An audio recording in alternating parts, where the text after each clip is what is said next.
¿Cuál es ese origen de las joyas de Zapatero que todavía no ha aclarado ante el juez Calama? El origen de las joyas es un regalo que tiene lugar el 19 de junio de 2007 en la propia sede de la Moncloa, en realidad en su domicilio de la Moncloa. Esa noche había una cena oficial en la Moncloa, pero él recibe en un encuentro privado, es decir, antes de la cena, al rey de Arabia Saudí,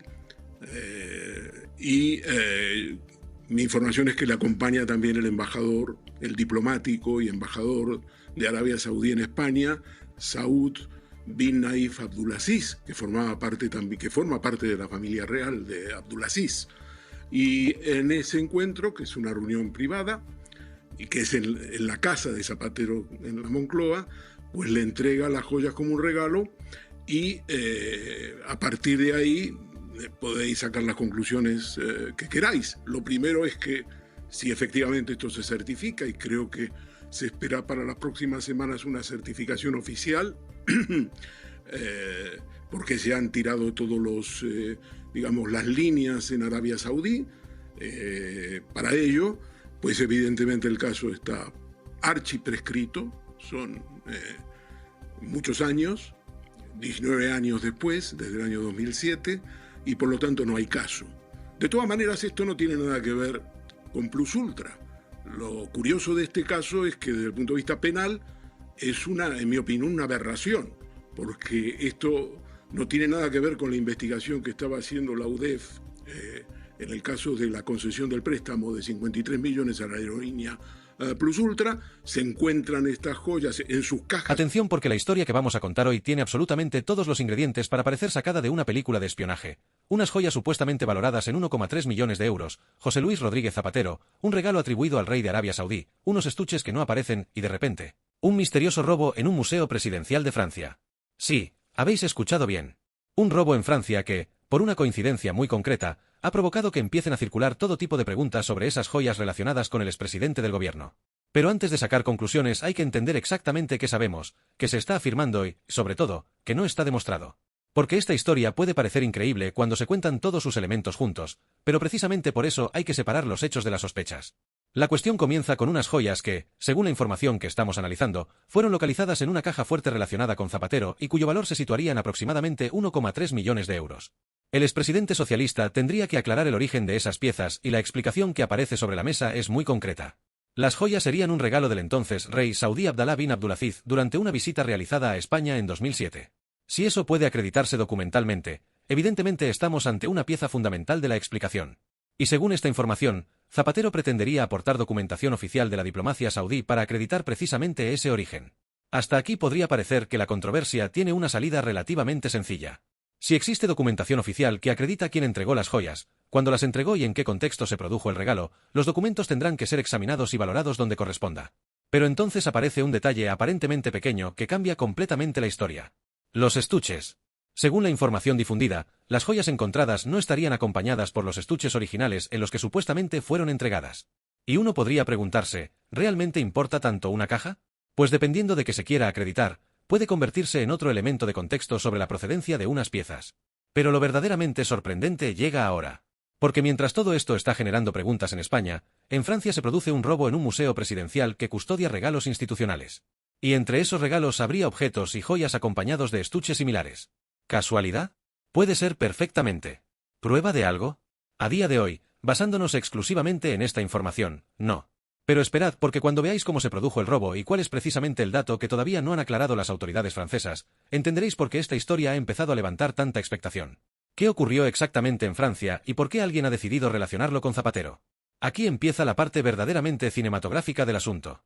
Según la información proporcionada, unos ladrones consiguieron acceder de madrugada al museo presidencial. Las alertas habrían saltado alrededor de las 4 de la mañana. Los responsables del robo habrían roto una cristalera para acceder al edificio y el incidente provocó una respuesta importante de las autoridades francesas. Hasta el punto de que, según el relato, llegó a movilizarse un helicóptero de la gendarmería. Estamos hablando, por tanto, de un robo real descrito como suficientemente importante para provocar semejante despliegue. Pero ahora viene el detalle fundamental. Las autoridades francesas todavía no habrían especificado qué objetos fueron sustraídos. Y esa información es absolutamente decisiva. Porque mientras no sepamos qué desapareció del museo, cualquier intento de conectar este robo con las joyas relacionadas con Zapatero entra necesariamente en el terreno de la especulación. No sabemos, basándonos en este material, si desaparecieron joyas. No sabemos si desaparecieron estuches. No sabemos si los objetos robados tienen absolutamente ninguna relación con Arabia Saudí. Y mucho menos tenemos una prueba que conecte a los autores del robo con ninguna persona relacionada con la política española. Eso hay que dejarlo clarísimo. Entonces, ¿por qué está circulando esta teoría? Por una coincidencia. El Museo francés custodiaría regalos presidenciales, incluyendo objetos similares a aquellos que podrían entregarse durante visitas institucionales. Mientras tanto, en España tenemos unas joyas cuya procedencia se atribuye precisamente a un regalo de un monarca extranjero y cuyos estuches originales supuestamente no aparecen. Es decir, colocamos las dos historias una al lado de la otra y el resultado parece escrito para una película. Pero la realidad no funciona como una película. Una coincidencia puede resultar espectacular y seguir siendo simplemente una coincidencia. Ahora bien, también resulta completamente legítimo hacerse una pregunta mucho más sencilla y mucho menos conspirativa. ¿Qué se llevaron exactamente los ladrones? Porque esa respuesta puede cerrar inmediatamente buena parte de las especulaciones. Si Francia publica el inventario y descubrimos que los objetos sustraídos no tienen absolutamente nada que ver con esta historia, tendremos un elemento importante para desmontar cualquier conexión. Pero si aparece algún objeto relacionado específicamente con regalos saudíes o con elementos similares a los que están generando esta controversia, entonces evidentemente surgirán nuevas preguntas. No respuestas. Preguntas. Y esa diferencia es fundamental. Porque lo verdaderamente importante de esta historia todavía está por conocerse. De dólares, que en mi opinión lo que paga es los servicios prestados por Juan Carlos de prestigio de la monarquía saudí en España y en Europa, lo que pagan es eso. El problema consiste en que el rey Juan Carlos piensa hacer una declaración ante Hacienda, pero se da cuenta de que la mitad o un poco más de la mitad de esa donación le corresponde al fisco español, es decir, a la agencia tributaria, y decide defraudar. Aprovecha su condición de rey, es decir, su condición de que goza de la inviolabilidad del artículo 56.3 de la Constitución y decide no pagar impuestos. El problema consiste en que, evidentemente, es de un nivel de irresponsabilidad tremenda, porque piensa que nunca se va a conocer. Finalmente esto se va a conocer a raíz de una investigación en Suiza del fiscal especial para casos complejos, Yves Bertosa. Si no, no se hubiera conocido, porque, veréis, todo el mundo habla de los audios de Corina con Villarejo, pero lo que hacen esos audios es engañar. Esos audios no cuentan la verdad, porque Corina va a querer quedar con el dinero y por lo tanto desvía la atención del verdadero propósito por el cual se le paga a Juan Carlos I el dinero. Pero el problema consiste en que una persona como Juan Carlos tenía que haber tributado, tenía que haber pagado la mitad, 35 millones de euros. 36, incluso hay un debate, de Ernesto, sobre si tendría que haber cobrado o no ese dinero, que yo creo que es ya también un debate previo a luego, evidentemente, como cualquier otro español, haber tenido que pagar impuestos. Ahora volvamos a España, porque para entender por qué unos simples estuches han adquirido semejante protagonismo hay que regresar al origen de las joyas. Según el material que tenemos delante, Zapatero trataría de acreditar que las piezas fueron un regalo del rey Abdalá bin Abdulaziz durante una visita a nuestro país en 2007. La pieza fundamental de esa explicación serían los documentos oficiales procedentes de la diplomacia saudí. Si esos documentos existen y acreditan correctamente el regalo, serán evidentemente relevantes para determinar la procedencia de las piezas. Pero la controversia que plantea la información aparece por otro lado. ¿Por qué las joyas no conservarían sus estuches originales? Imaginemos por un momento la situación. Un regalo institucional de enorme valor. Unas joyas entregadas supuestamente por un jefe de Estado extranjero. Una documentación diplomática que podría acreditar el regalo.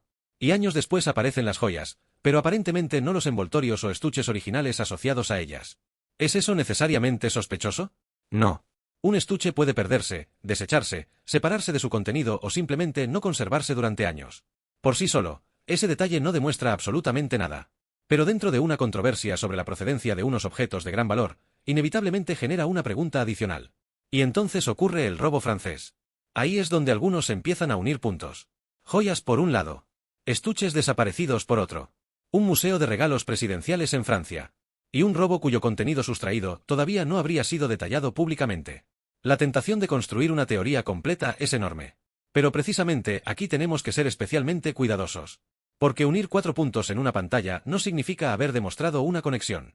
Para poder afirmar seriamente que existe alguna relación necesitaríamos, como mínimo, conocer qué objetos fueron robados, determinar si alguno guarda relación directa con los regalos saudíes y después encontrar alguna evidencia que conecte el robo con la controversia española. Nada de eso aparece demostrado en la información disponible. Y el propio relato original termina reconociendo que no puede asegurar que la teoría sea cierta. Ese reconocimiento es importantísimo, porque permite plantear la historia exactamente como debe plantearse. No estamos contando que alguien haya robado un museo para conseguir los estuches de Zapatero. Estamos contando que se ha producido un robo y que existe una coincidencia llamativa con otra controversia completamente distinta. Y ahora falta conocer el dato capaz de separar definitivamente una casualidad de algo que merezca una investigación más profunda. Ese dato está en Francia. El inventario de lo robado. Pero mientras esperamos respuestas sobre esa historia, hay otro asunto incluido en la información que está generando un debate completamente diferente y que afecta directamente a Ceuta. Según el material, un ministro marroquí habría reclamado a España el retorno a Marruecos de menores marroquíes no acompañados que permanecen en territorio español después de las llegadas registradas recientemente, y aquí aparece una situación política bastante peculiar. Porque si Marruecos está solicitando oficialmente la devolución de esos menores, la pregunta inmediata es qué procedimiento corresponde aplicar y qué respuesta dará España. El propio material plantea 2 posibles interpretaciones. Una sostiene que las declaraciones marroquíes podrían estar destinadas principalmente a transmitir públicamente una determinada posición. La otra interpreta que Marruecos realmente quiere recuperar a esos menores. Pero ninguna de esas interpretaciones debería presentarse automáticamente como un hecho sin pruebas adicionales. Después aparece otro elemento todavía más delicado. El documento reproduce afirmaciones sobre subvenciones recibidas por Cruz Roja, gastos de personal y financiación vinculada a la atención de menores. Aquí también hay que tener mucho cuidado. Que una organización reciba financiación pública para prestar determinados servicios no demuestra por sí mismo que exista interés en impedir una repatriación, y establecer esa conexión exigiría pruebas específicas que el material no aporta. Por eso la pregunta interesante no debería ser construir una conclusión antes de tener los datos. La pregunta interesante es otra. Si Marruecos efectivamente solicita formalmente el regreso de sus nacionales menores de edad, ¿qué impedimentos legales, administrativos o de protección del menor existen para ejecutar esas devoluciones? Y mientras ese debate aparece sobre la mesa, surge además otra información relacionada con Ceuta. El material menciona informaciones publicadas en Italia sobre posibles riesgos de seguridad y terrorismo asociados a la situación fronteriza. Según ese relato, medios italianos habrían citado información de inteligencia que advertiría sobre mensajes destinados a fomentar nuevos cruces masivos y sobre riesgos relacionados con procesos de radicalización. Son afirmaciones extremadamente serias. Y precisamente por ser tan serias deberían verificarse con documentación oficial y fuentes fiables antes de convertirlas en conclusiones definitivas. Porque aquí ya no estamos hablando solamente de inmigración. Estamos hablando de seguridad nacional. Y si realmente existe un informe de inteligencia que advierte de amenazas concretas, la ciudadanía tiene derecho a conocer qué medidas se están tomando. Pero todavía nos queda otro enfrentamiento político que aparece en el material. Y esta vez la polémica no llega desde Marruecos ni desde Francia. Llega desde el Congreso y termina provocando una discusión inesperada alrededor de Gabriel Rufián y Carlos Cuerpo. Despacho personal, privado de Zapatero, y de golpe aparece la historia de las joyas como un aspecto central. Esto me recuerda, y es la reedición, porque es un método que es recurrente en España, la historia de los de Ábalos y de Aldama y de Coldo, en el sentido siguiente.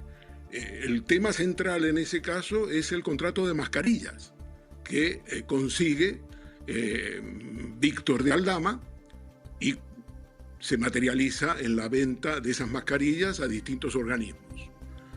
Resulta que este caso queda completamente legalizado según la sentencia del Supremo, la sentencia del caso Coldo, Ábalos y Aldama.